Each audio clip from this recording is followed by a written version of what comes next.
Hey there, America. There's this car guy on YouTube. Car questions answered by a real car dealer is his title, and he keeps on posting videos about how America isn't paying their bills and car dealerships can't sell the fucking high priced, overpriced automobiles that they're producing. They're not relating to the American consumer. They're dreaming. They're saying, if I make this $120,000 truck, well, we can convince the consumer to finance that motherfucker, and we'll get 150,000 out of it.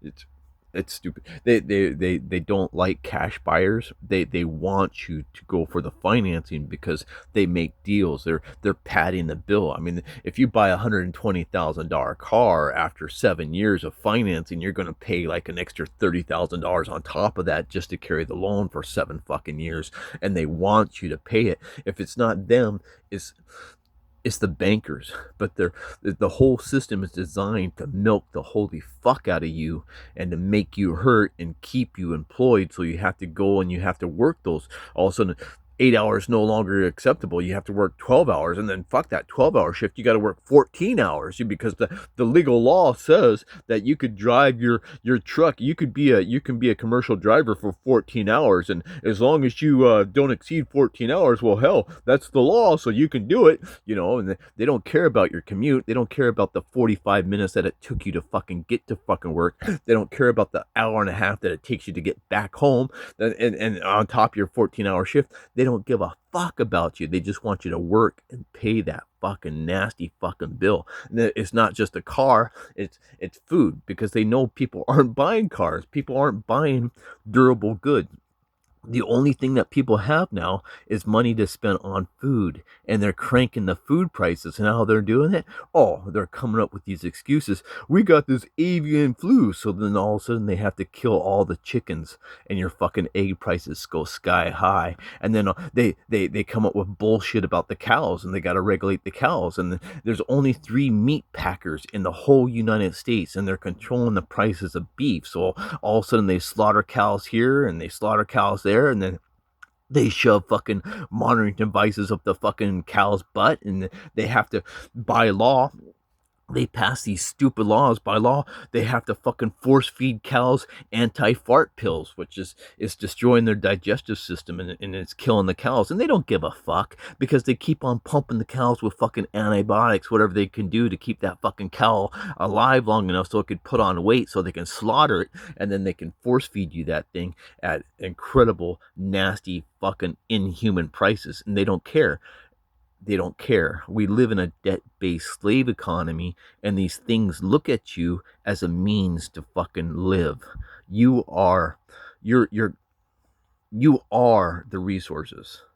I had a professor at school, and he described this as like the way that they look at us is we are no better than the coal that they dig out of the earth to shove in the engine to make the engine burn hotter so they can get more productivity out of the engine. That's how they look at us. We are the coal that they dig out of the earth to shove in the engines so it can burn hotter. That's that's how they look at us. We are nothing more than a device to make them richer and more powerful. And it's completely different than how Russia views their citizens and how Russia views their economy. Um, Russians are all Russians, and they love themselves and they love their fellow Russians. In America, we're not Americans. We're Americans, but we're led by this Israeli banking cartel that hates us and just wants to abuse us and extract every ounce of wealth out of us before they consume us and discard us. That's the difference between our society and the Russian society.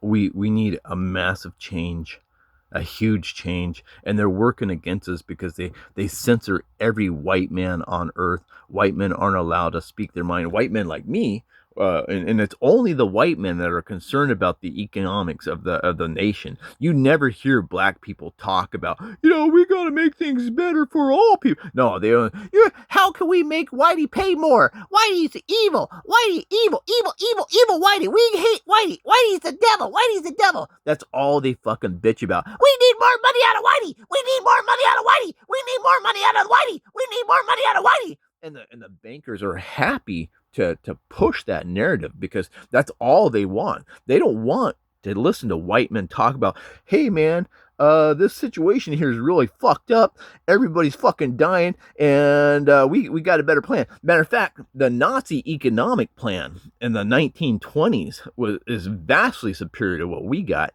We got a debt-based slavery system. Nazi economics is pure capitalism, where the worker takes home all their pay and the bankers gets the little itty bitty portion and they can go fuck off.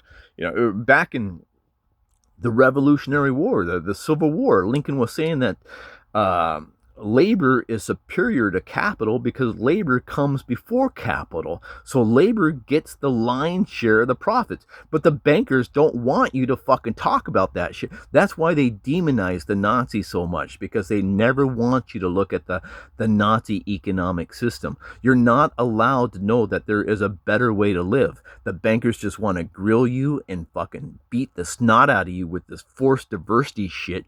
Forced diversity is evil because you get a whole bunch of white people together talking about how can we improve things, and all of a sudden they start throwing in all these black people saying, shut up Whitey, shut your fucking mouth, I want your fucking money, I want this, I want that, shut up Whitey, I want this. And you can't work with those fucking people. That's the reason why they use forced diversity, to make sure that we can never unify and work as an organized team to bring these bankers to their knees.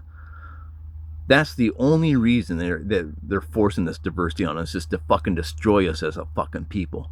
Diversity is disgusting.